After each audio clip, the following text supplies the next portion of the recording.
Since my last video got taken down on this subject, we're going to do this a little bit differently. So this video is about what it would take to fake getting shot at in public, especially if you had a large crowd around you. So if you really wanted to fake getting shot in public, the first thing you would have to do is convince someone to act as the person that shot at you. You couldn't do it yourself. So you'd have to go recruit someone that held an ideology that was similar to yours and convince them via some means that by acting as the person that shot at you, it would be beneficial to them or to their ideology. And that, we know that that's not real hard to do in society. We can always find people who are just a little bit too nuts to be in society in a normal way, and with a little bit of convincing from the right people could be convinced to do stuff that is not within social norms. So how and by what means might not be absolutely necessary to the conversation, but there are plenty of ways that you can convince people that are fringe thinking to be a guy to participate in your plot. So that part's really easy. Then you would have to, if you had like a security detail, like serious security detail that was there to keep the crowd fully believing that they were secure and that you were secure, you wouldn't really have to convince the entirety of the security detail. You'd only have to convince the person that's in charge of that specific detail. And that doesn't even mean the person that's in charge of the person at your event. It just means the person that's in charge of your specific detail at your event.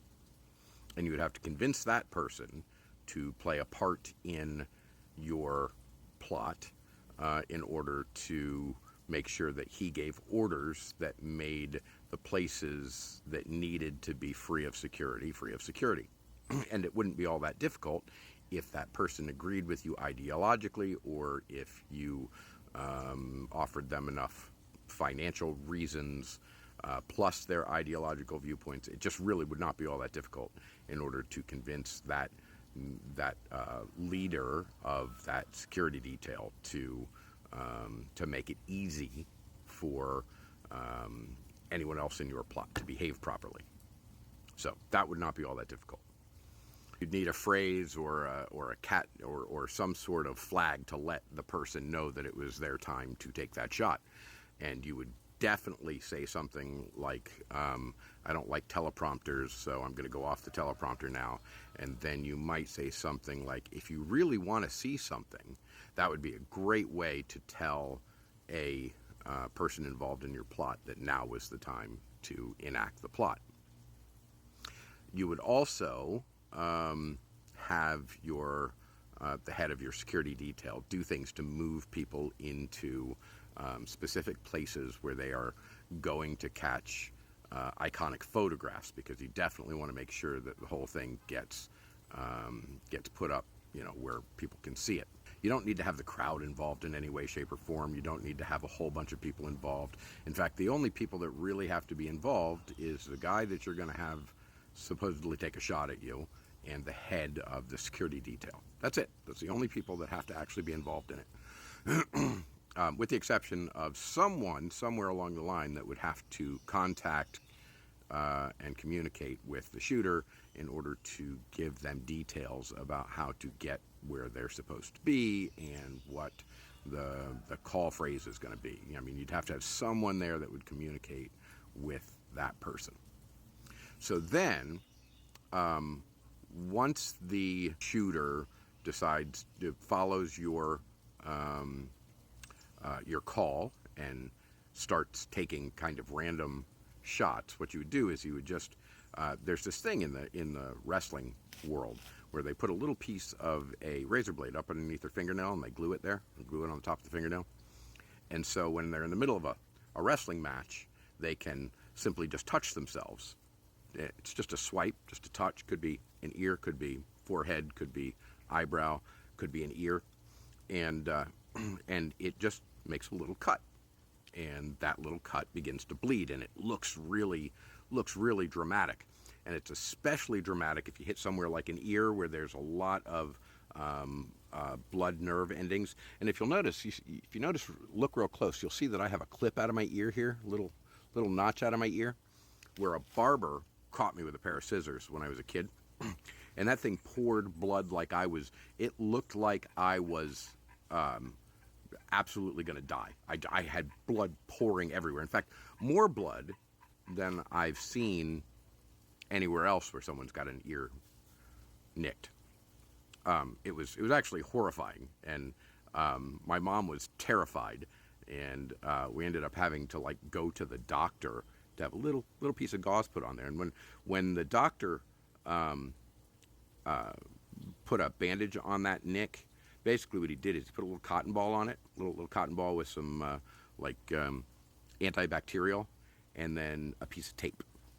So it was basically just this little tiny cotton ball on the cut, and a piece of surgical tape that went over my ear, and it wasn't really all that invasive. I'm sure a couple of people asked me for almost a week, what that little cotton ball was, and I had to explain that it was, a nick in my ear where a barber had got me.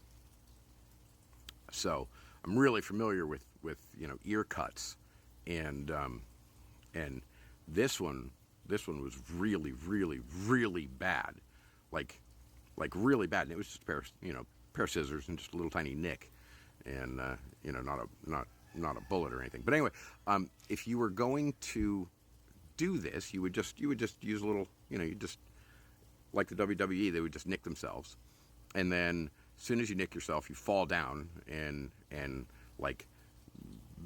be terrified, and then your security detail would all come and try to protect you. And of course, since you know that you're safe because the guy that pulled the trigger is on your side, and you also know that the security detail is going to make sure that guy no longer exists immediately following, and you know that there isn't anybody else there, that this is a lone shooter because you basically hired him, you're safe. So then you could pose for your pictures and be really cool about how tough you are. And that's how you would do it. I mean, it would be really easy. It's not even there doesn't have to be this huge, thousands of people paid off and lots of people moved around and all of this necessity for to create a scene with all these people involved. You don't have to do that at all. There's literally only 2 people involved in the actual behavior, and then maybe a person or 2 involved in the recruitment of said behavior. But that's it. That's all you need.